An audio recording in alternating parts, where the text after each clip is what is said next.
exciting to be here today because my guest today is Bev Ryder, who is the Senior VP and the Chief Commercial Officer at Hitachi. Bev, welcome. Thank you for having me. Yes. We have to toast to having you here because, you know, it's important to get our drink this morning.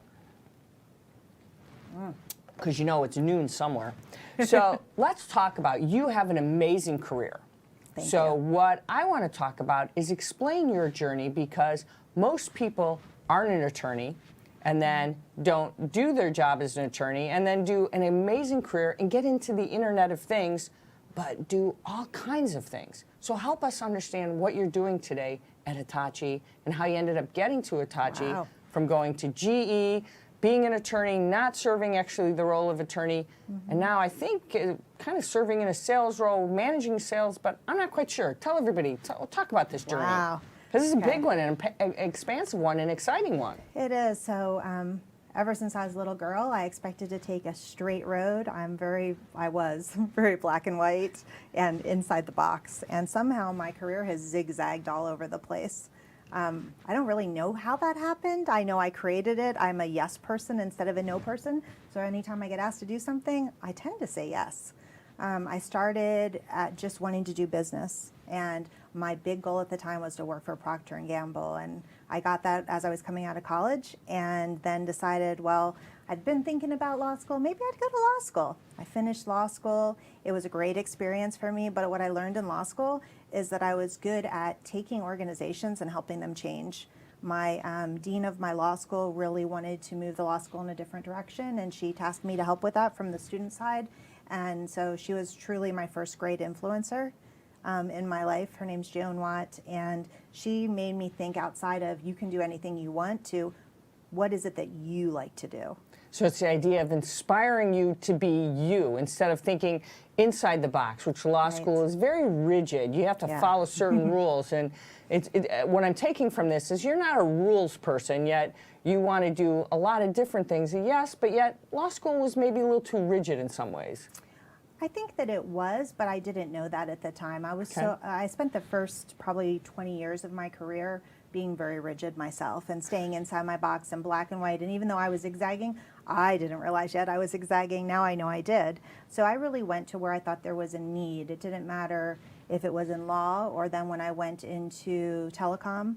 Telecom was going through massive change. There was the internet bubble when I started, which was wonderful. And I was super lucky to get some great customers. I had the Gate Foundation and Amazon and a company called Exodus that was later bought by Cable and Wireless. And as a result of that, I was exposed to things that were cutting edge in the industry. But because I was an attorney and I didn't even know what a twisted pair was in telecom when I started, most people don't know what a twisted pair is, so you're not alone. But I didn't know. I didn't know what I didn't know, so I thought we could say yes to everything. And so when a customer would bring me something that was new or different, I would say, well, of course we can do that. And then I would go back and find out, oh, we've never done that before. And so I got to be that person that figured out, how do we do it? Who do you need? How do you bring people together within an organization to get them to do it differently? So when you look at this, in getting into the IoT, did you know that you were actually going to be in the IoT this long? That when you started out, most people didn't understand the Internet of Things was even a journey that we were going to be on, because people are just now. I mean, talk about how long ago was that when you first got into the Internet of Things, because it's still being adopted now. It's not like people say, I get it. We still have a lot of people who don't understand what the Internet of Things is. So my first experience was working in telco, and that's a long time ago, like in the late 90s, early 2000s. You're officially dating yourself. I am. All the rest of us, don't feel bad. I know, I'm old now, what can I say?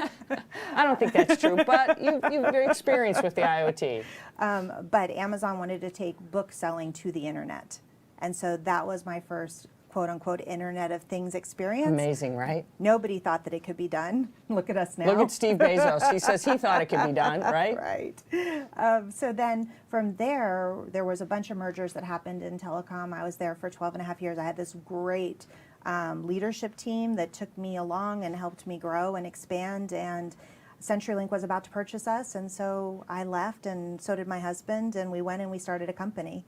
And that company somehow fell into the Internet of Things. It was called technology, and then it was called M2M, and then now we call it, well, the cloud, and now IoT, and I'm sure it's going to be called something else sooner or later. And its name, IoT, as we keep saying, it's not going to be IoT. Right. So now you went from there and you ended up at GE. Yes. And how long were you at GE? I was at GE not very long at all. There was a lot of transition happening. Actually, I would say that the thing after the business was gone that we did is I looked all over the place to see who inspired me. And there was a gentleman, Hans Vestberg, who had all sorts of stuff all over the internet, and he was the CEO of Ericsson out of Sweden. And so I didn't interview anywhere after the company was sold. I decided that's where I was going to work. I called everybody I knew who would get me interviews across the place, and Nicholas Helvedop, and another gentleman brought me into the company, and so I went to Ericsson, and I ran IoT there. And so looking at that, and then you ended up now you're at Hitachi. Yes. And as the Chief Commercial Officer, Senior VP, what exactly does that entail?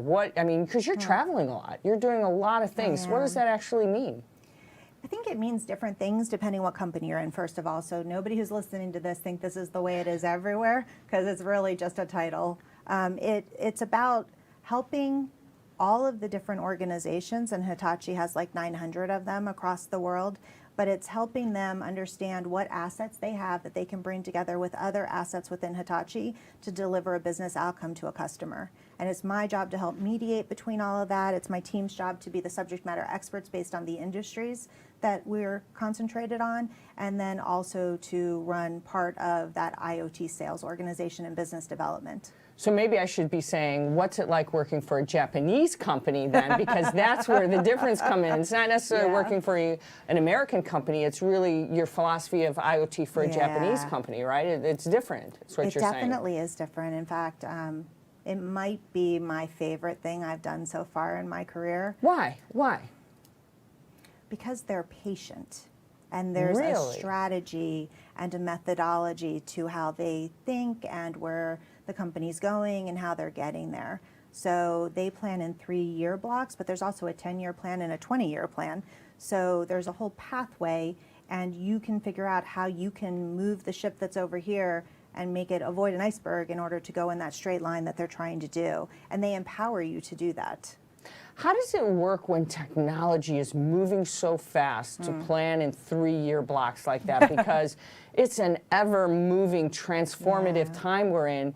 Can you really make things happen if you're planning in 3-year blocks like that? Well, I believe you can. I would have told you before this position, I've been here over a little bit over a year now, that you wouldn't be able to, but you can. It's really about being futuristic in your thought and then lining up. So one of the differences in a Japanese company is that if Higashihara-san, who is our CEO, or Hisham, who is our regional CEO, decides that we're going to move, the whole entire company moves in lockstep. It isn't, I need to make 50 calls and get somebody on board. It comes from top down, and there's an immediate shift to 350,000 people. I find that an amazing environment. So being a Japanese company, do you actually, you're based in Florida, your family and you, but where is Hitachi itself then? The Japanese company is based there, but is there a US-based headquarters? Where's your team based? So my team is everywhere. They're everywhere, so they're just moving around everywhere. They are, and that's because we have to be where our customers are, and our customers are everywhere. So we have regions across the world, but the big piece of it is that there's all these different operating companies, and there's like 20 of them that I know of in the U.S. One is in Santa Clara, one's in Dallas, there's another one up in New York City. I'm sure there's many others across. Yeah, there's one in Orlando, but I've never actually even been into that office. It's just how much I'm home. So how do you make it all work? How do you plan and make things work and get things done when everybody's so diverse like that, so allocated everywhere? Well, yeah, I don't know that I figured that one out yet. still trying to make that all come together cohesively. Yeah, no, I think that everybody wants to work together. It's not that you have to force anybody. It's just setting up a construct or a way for people to look at it differently and showing them that there's enough in the pie for everybody to have a slice. And that's generally my role. Like sometimes I feel like a moderator or a mediator. So You need to have the customer in the center, and then all the different people fall around the customer, because it should be an outside in, not an inside out exercise. So talk about, when you think about Hitachi goals, what's the big vision that you have? Because if everybody's so scattered throughout, how do you accomplish? Is there a set vision that you have for the IoT then for Hitachi, or you personally have a goal for them? Well, I have a goal for them, and I believe that it aligns with the corporate goal. So the corporate goal is to look at IoT from a business outcome perspective and to use the industrial assets that Hitachi's been doing for the last 130 years and do what we're doing internally, externally for our customers, and using all the core IP that's been developed. Like we have, it's kind of a funny thing, but we'll have like a giant room and it'll be full of programmers. And if they have a great idea the night before, they can come in and they have the leeway to program their idea and then share it with the board of people to see, is that something that we could productize and take to market? So there's a feeling of cohesion and completion in that there's this open mindset about IoT and what that means, but then there's distinct verticals in transportation and manufacturing and smart spaces, which is also smart infrastructure. Is this center on technology of innovation? Is that the area that they go in to program, or designers or researchers come together? Is that one of the areas? Yeah, that's one of them, exactly. Is that something that's empowering a lot of these individuals to come in and be creative that they're doing? For sure. There's a feeling of creativity in this because a lot of it's never been done before. So the customer will have a problem, say it's a manufacturing customer, and their problem is that people forget this one little piece, and if you put that little piece back in and you don't have it in there, it creates a defect in that car or something like that. So because of that, you can use all these IoT technologies to recognize that that motion just never happened. And by that motion not happening, being able to show them and immediately alert, it changes that whole entire industrial line. But it's so specific to the needs of the customers that everything is co-creation. What do you think we're talking about most when we talk about the IoT? Because part of what I think happens with the IoT is everybody has a different impression, a different understanding of the Internet of Things. And I think it's been evolving and changing when we define or discuss IoT. Yeah, I think it changes every single day. That's the problem with it, right? And every startup is different, and everybody has a way to disrupt an industry. So I think because it changes every day, I mean, that's why I like to go to work. You don't know when you wake up in the morning. There was an announcement today that there's a grocery store coming to Chicago and you're not going to have to go through the checkout line. That is an industry-changing event. And there's a bunch of other industries I'd love to shake up. I just haven't figured out how.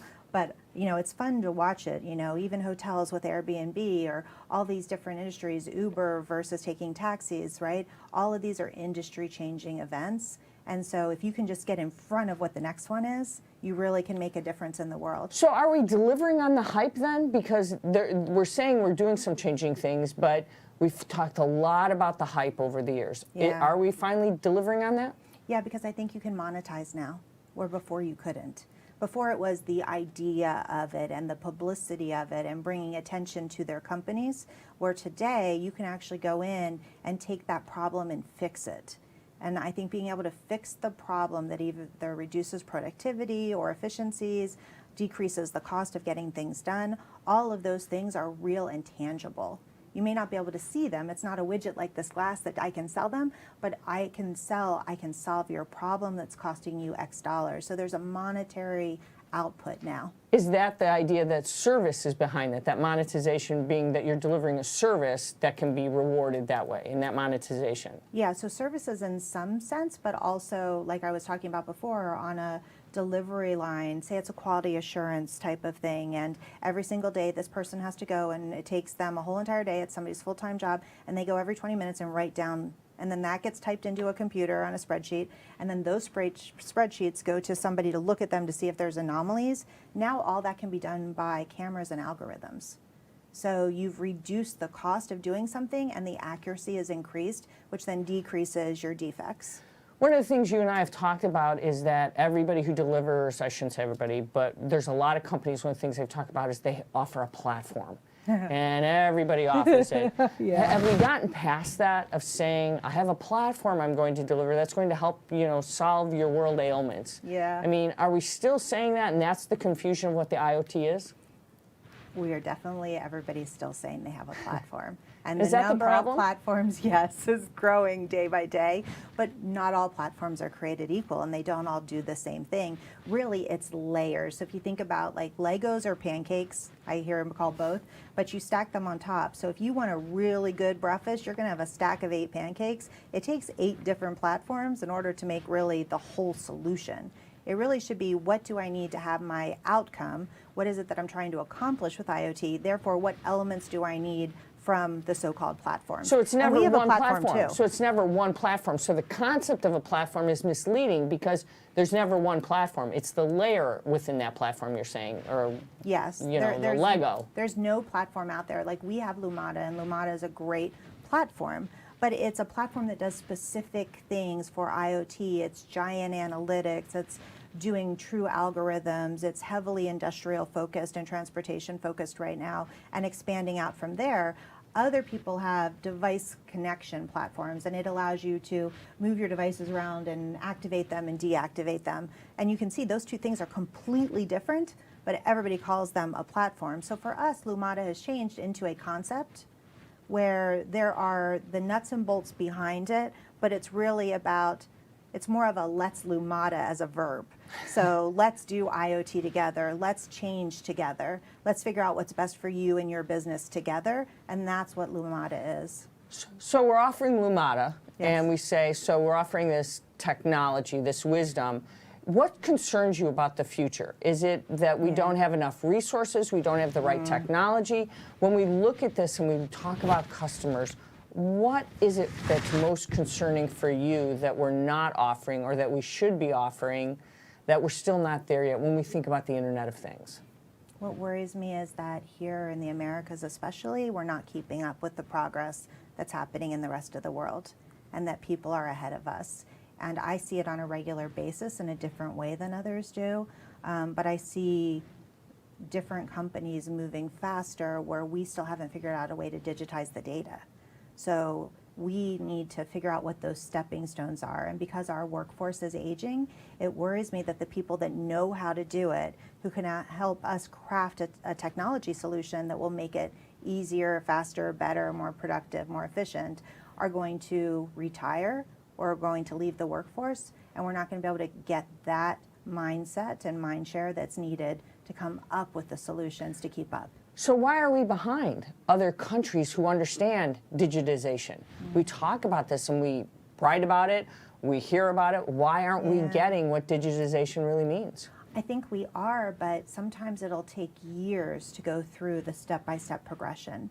So there might be 100 steps into digitization, and somebody is willing to do step 5, and there's a stakeholder that's willing to do step 25, but the ones between 5 and 25, those stakeholders aren't ready to do it yet. So it requires true leadership from the top to say, we are going to turn. We're going to make these changes, and as we're making these changes, it's okay if there's downtime, or there's a mistake made, or maybe we chose this piece wrong and we have to redo it.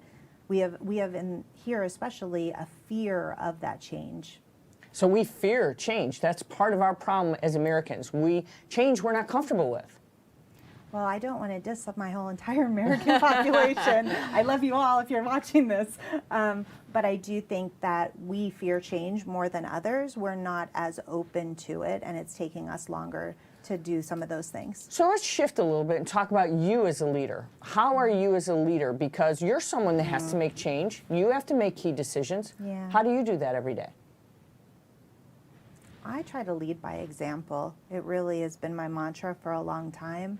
I think that if you treat your customers with respect, your team follows. You teach your team with respect, the rest of the people follow. I also think that when I have a team of people, I should be the dumbest person in the room. There's nobody on my team that isn't smarter, brighter, wiser, more everything than I am. I look at it kind of like a 360 circle. I like the pie slices, obviously, today. I must be hungry. But I like to have all different types of personalities and all different skill sets. But most importantly, You need to be able to challenge me to think differently, because only through that am I able to be a change agent within a company. But we also have to think about the next generation. So do you in some ways consider yourself as a role model? Because we have to think about other young women who come in, other young men. So even though you want to think of yourself, as you say, the dumbest person in the room, you also have to think of yourself as a role model. Do you? I hope I am. Yeah, it's actually a platform I feel very strongly about, which I think you know. I believe that we need to pull our young women up, and we need to show them what the possibilities are. And I feel today in our society, a lot of times women aren't helping other women. They actually rather pull them down than boost them up.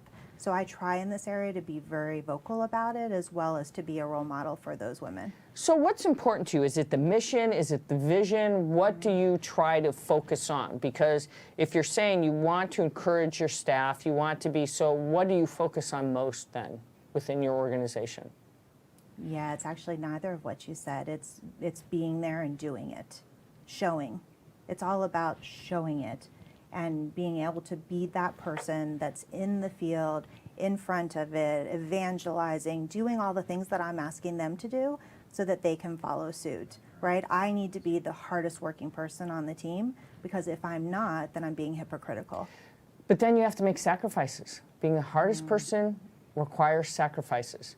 And then that means you're giving something up. Is it hard to do that?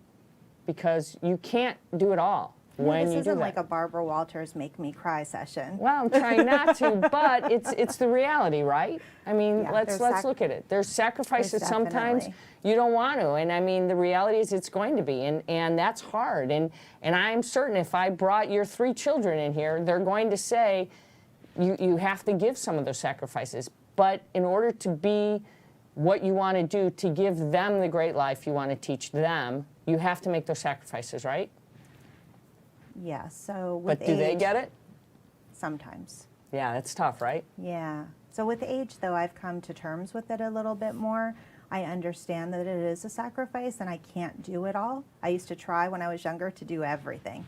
You know, I was going to be the homeroom mom, and I made the homemade cupcakes, and I would be, you know, stacking lunches before I had to travel the next week, and I would have everything labeled, and I'd have all the outfits planned out. Like, I was a crazy Granimals. person. Yeah, those granimals. I did. And then over time, I just realized that that's actually not what they need and want from me. What they want is that when I'm home, I'm 100% theirs. And so that's what I try to do. So does that then translate the way you are as a leader? When you're there, you are there for your team. When they need you, you give them that same attention, because they're all over the place. Yes. So how do they get you? Because if you're traveling all the time, Yep. you can't be there for them either. Something has to give, so you have to be able to give the time that they need to do the job that they have to do effectively, or they don't think you're a very good leader either. Something has to Right. give on both ends. Well, I am a master texter, it turns out. They tease me about it all the time. You've got those 2 thumbs so going it all doesn't the time, matter. right? And I also don't sleep very much, which is super helpful. That's super unhealthy. So let's just put that out there too. Let's call your doctor now. So something's always going. You're Yeah. revved up all the time. So when you look at this, But I have been for many years. so how do you nurture your team then? You're texting them. What's the secret you found to keep your family in check, your work life in check? You know, but you're sacrificing then your personal, your person then. Because you can't do it all. How or give the secret that you're able to achieve it. Gosh, I wish there was a secret. No, so it's my personal that suffers, for sure. Me personally, the ability to have the time to exercise or to walk or to go eat a healthy meal instead of eating at midnight. You know, those are the things that absolutely suffer. My love of reading, cooking, and gardening, Gone. those things are on hold because I had to give up. I have this weird thing. I love to scrapbook. The creativity to it, I love that. And Scrapbooking gone. Yeah, all those things are gone. I don't On do hold. any of those. They're on hold. Right, and No they'll good come book back. reading. No good book reading.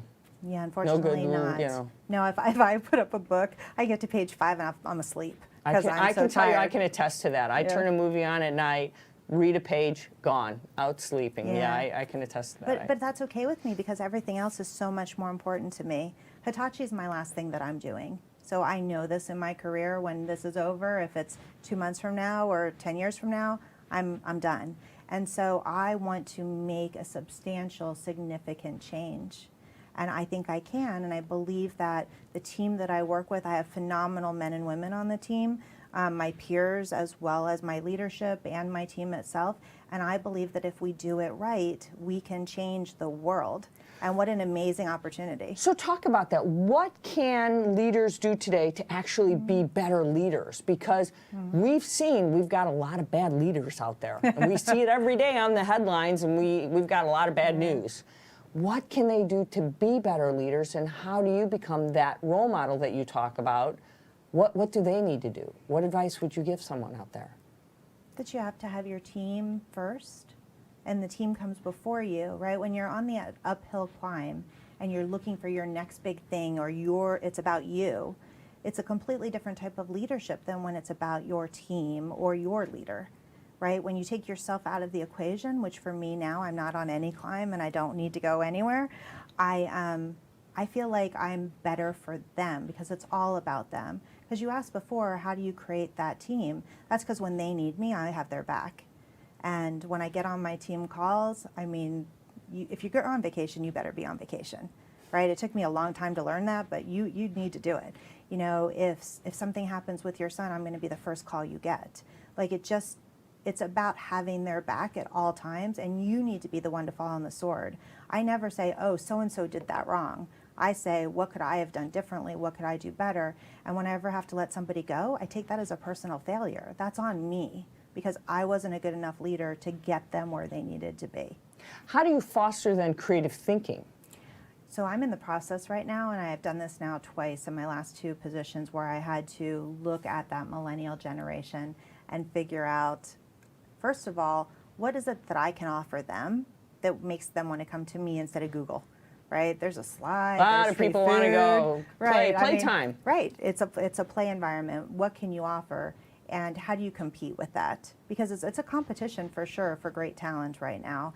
And what I found is that it's really the mentorship and the ability to spend time. And you're going to say, well, there's no time to be had. Not for these individuals, because I put that in high priority. So it's really about being able to help them find what their personal passions are. And even if it means they're only with me for a year or 2, which seems to be their average span in jobs, and then they're going to go somewhere else, that creativity and the energy that it adds to the team is critically important, right? It can't just be all people my age and older. So I'll do a lot of interviews. It might take me 100 to find one person. It could be more than that. But I'm really, for me personally, looking at a two-way street. Not only do they tell me what they need, but I can tell them what I'm looking for, and we find middle ground. So going through 100 people, you can find the time to find that one that's going to stay a year. You find the time to go through that. I mean, it's a challenge. That's what you have to do today. It's super important.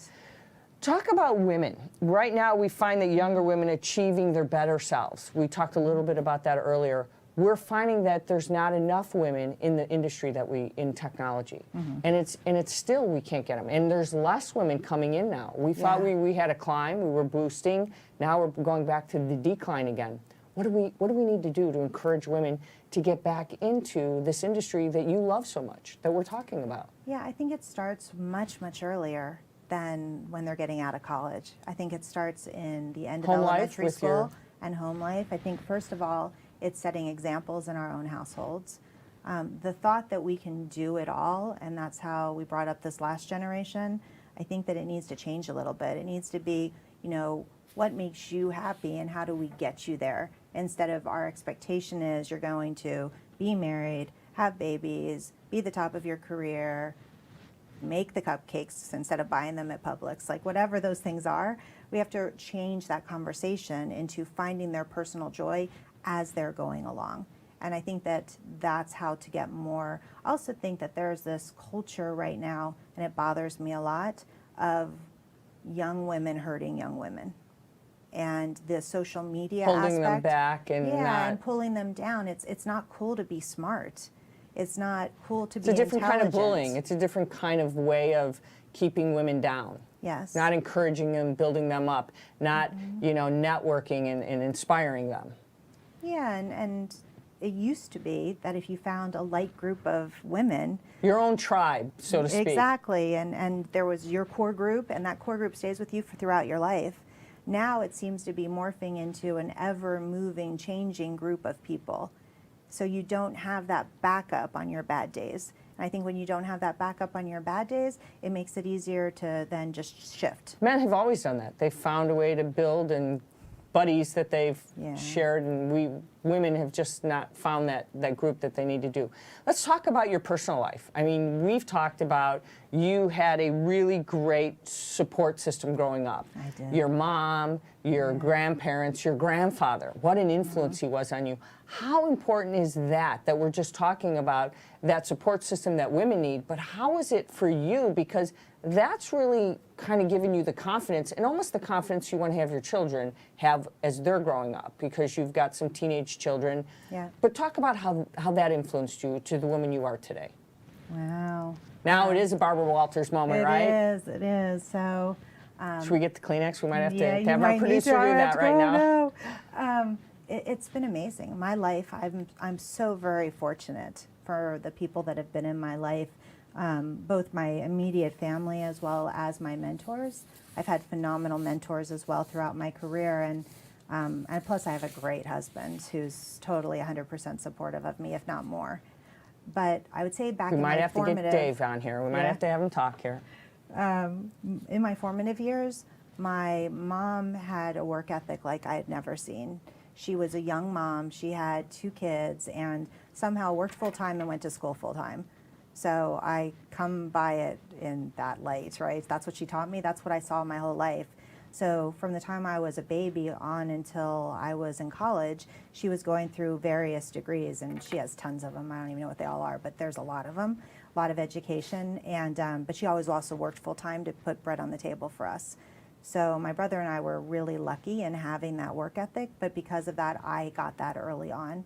My grandparents, my mom's parents, they were like my second parents, if that makes sense. My dad didn't play a big role in my life at that time, and my stepdad hadn't been part of my life yet.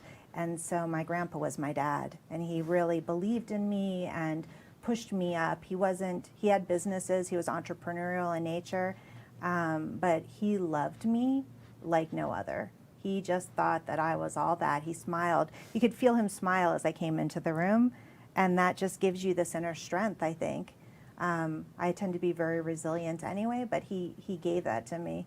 And then I was really lucky on my dad's side to have this grandfather that taught me about competitive nature and being the best you could be. And from a little girl, he would be playing poker with his guy friends, and I'd be sitting on his lap, and they'd be having guy talk. So I got guy talk at a really young age, like, okay, that's guy talk, and I'm not a guy. I totally got that early. But he would have me do like I was like 3 years old doing multiplication tables, and every time I did them, if I got to the end faster than the time before, I'd get a quarter.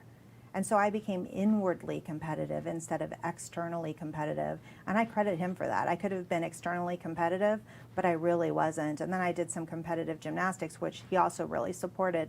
And so through that competitive internal nature of mine, coupled with my 3 big people, my mom and my grandparents, I've been very lucky. So that whole support system really built things up for you. Is there some key advice? You talked about those things that you remember them. It's just the smile. It's the quarter. It's the little things that were there that they did that helped build. Was there something that they said to you along the way? Were there other mentors that you remember that to this day rings, true to you that is It wasn't there? like that at all, actually. For me, it was the little things. It was knowing that no matter what happened, what I did, they were always going to be proud of me. They were going to always have my back, and that they knew I could do it. It was the showing versus, it was always showing you It was that. always showing. So looking at that now, Well, I guess that's how I got it. There you go, full circle. yeah, see? So are you hard on yourself? Oh, very. There's no doubt. Yeah, 2 of the questions you asked me before I thought about going there, I decided not to. But yeah, I'm not the best mom I could be. I wish I was. I'm not the best wife I could be. I wish I was. And I'm not the best boss I could be. I wish I was. Why do you say that? Would David, your husband, would your kids say that? Would your employees say that? Or you just say that about yourself because you're constantly trying to be better? Because I can be better and I know I can. Is it because you have to do so many things and you can't just do one thing because you're doing so many? No, I'd feel that way if I only had one thing too. I don't think it's the situation. I think it's me. Have you failed? Do you for think you sure. failed? And, you know, how do you respond when you fail? I mean, or you just feel that you failed? I mean, is there something you failed at? Oh no, I for sure have failed. Everybody fails. And in fact, I try to show my kids when I fail because I think it's important. I think we fail every single day. I mean, we're not human if we don't fail every day. For me though, I give myself 24 hours to mope and that's it. So it doesn't matter. If I lose $28 million deal or I slipped and fell and now my back hurts, same amount of time, get 24 hours, move on. So it doesn't matter the epic fail that it is, it's just that you have to be able to move on and be resilient and go to the next thing, and that's the example I want to share. And is that important for people to realize, look, you know, failure's okay. You know, get up, move on, there's, you know, go to the next thing. Because sure, you yeah. learn from a failure, right? And positive Yeah. things come out of failure. Do people have a hard time understanding that today? Do our kids have a hard time understanding that failure is the next good thing, though? They comes out don't of it? understand that at all. It's why we try to show it all the time in our house, because there's this perception, especially of teenagers now, that you must do X, Y, Z to get to here. And really there's no clean path, but they've been taught in their brains that you have to get to here. And if you don't get to here, you're not successful. And this is our society, right? I mean, it's so tough being a teenager today, going to school, bullying. Do we try to get our children to understand, you get your children to understand that there's so many more important things out there than just the things that they have to have, right? There's so much of a society. What makes you smile then for them? I mean, let's talk about your kids, because that's got to make you want to, well, first let's talk about what does make you smile. I mean, just in general? Yeah. My family. Okay, My so family talk about them. primarily. So I think for them, the thing that's most important to me, boy, my middle daughter, Cassidy, she gets this grin on her face, and it's pure joy.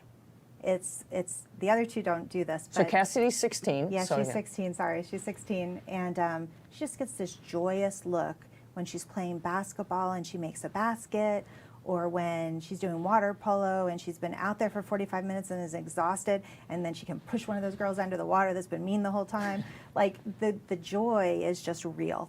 And so for her, I just want more of that for her. I want her to be able to get where she wants to go, however that is.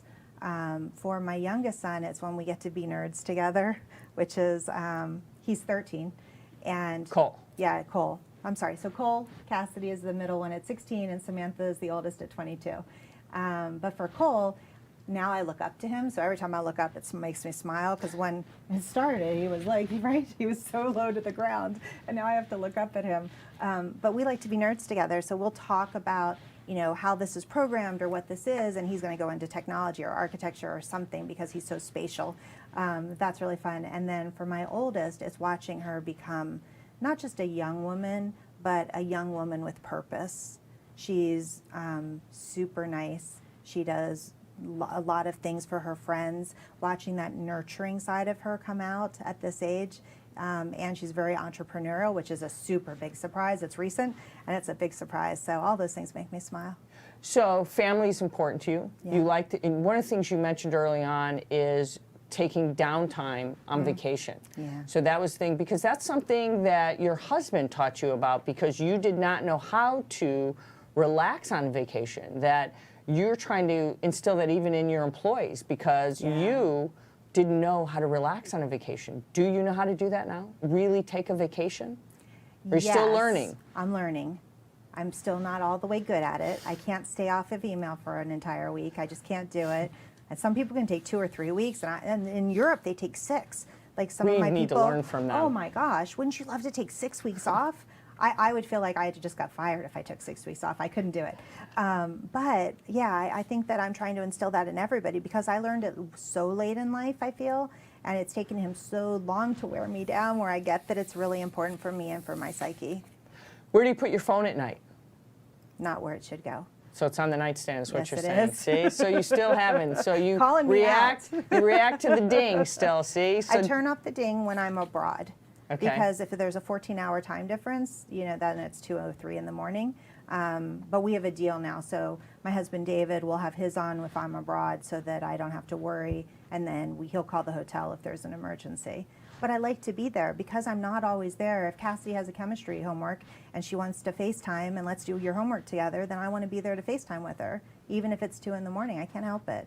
So you want to have that time. So wherever you are, how much are you traveling? Let's talk about how much are you away from, on the road. Well, let's give a percentage you see, because it sounds like you're on the road a lot. Probably 80%. How hard is that for you physically, not only just emotionally, but physically now? Because as the older we get, it gets a little rougher. Really? Yeah, I I'm didn't just notice saying. that part yet. No? All right, then maybe not. No, yes, it's absolutely harder. I'm just joking. Recovery time, I guess I should say, the recovery time from trip to trip to trip. Yeah, and sometimes I don't get recovery time where I'll go straight from one trip to the other, and the kids and my husband will come to me. So what we've tried to do in the family is figure out how I can be part of things and figured out ways around. There's only a few years left before I retire, so I figure, we're doing the best we can. But yeah, it's absolutely hard, and I travel way too much, and hopefully as the team that I've hired, because I've hired all of these guys in the last 6 months, they're not tenured yet. As they get more tenured, they'll be able to take some of that off of me, and they want to. I mean, I have a team that is all over me about relaxing, taking time, just like I'm all over them about vacation.